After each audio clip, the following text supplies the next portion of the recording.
ನೇಸರ ನೆತ್ತಿಗೇರುವ ಮುನ್ನವೇ ಅಲ್ಲಿ Ettinahole premier league cricket ಪಂದ್ಯ ಭಾನುವಾರ ನಡೆಯಿತು. ರಾಜ್ಯದ ಹಾಗೂ ಜಿಲ್ಲೆಯ ಪ್ರಮುಖ ರಾಜಕಾರಣಿಗಳ ಹೆಸರು ಧರಿಸಿದವರೇ ಇಲ್ಲಿ ಆಟಗಾರರು. ಪಂದ್ಯ ಗೆದ್ದವರಿಗೆ 3 ಬಕೆಟ್ ನೀರು ಬಹುಮಾನ. ಅಷ್ಟಕ್ಕೂ ಈ ಕ್ರಿಕೆಟ್ ಪಂದ್ಯ ನಡೆದಿದ್ದು ಬತ್ತಿದ ನೇತ್ರಾವತಿ ಒಡಲಿನಲ್ಲಿ. ದಕ್ಷಿಣ ಕನ್ನಡ ಜಿಲ್ಲೆಯ ಜೀವನದಿ ನೇತ್ರಾವತಿ ಇಲ್ಲಿ ಹರಿವು ನಿಲ್ಲಿಸಿ ಕರುಣಾಜನಕ ಸ್ಥಿತಿಗೆ ತಲುಪಿದೆ.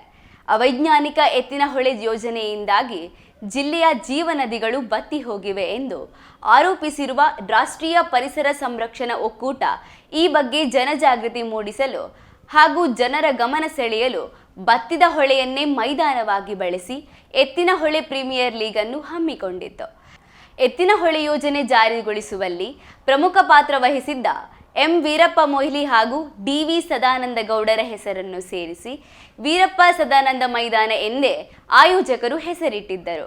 ಈ ಯೋಜನೆ ಜಾರಿಗೊಳಿಸುವಾಗ ಜಲಸಂಪನ್ಮೂಲ ಸಚಿವರಾಗಿದ್ದವರು ಈ ಯೋಜನೆ ವಿರುದ್ಧ ಸೊಲ್ಲೆತ್ತದ ಜಿಲ್ಲಾ ಉಸ್ತುವಾರಿ ಸಚಿವರು, ಸಂಸದರು ಹಾಗೂ ಶಾಸಕರ ಮುಖವಾಡವನ್ನು ಧರಿಸಿದ್ದ ಎನ್ಇಎಸ್ಸಿ ಕಾರ್ಯಕರ್ತರು ಇಲ್ಲಿ ಕ್ರಿಕೆಟ್ ಪಂದ್ಯ ಆಡಿಸಿದರು.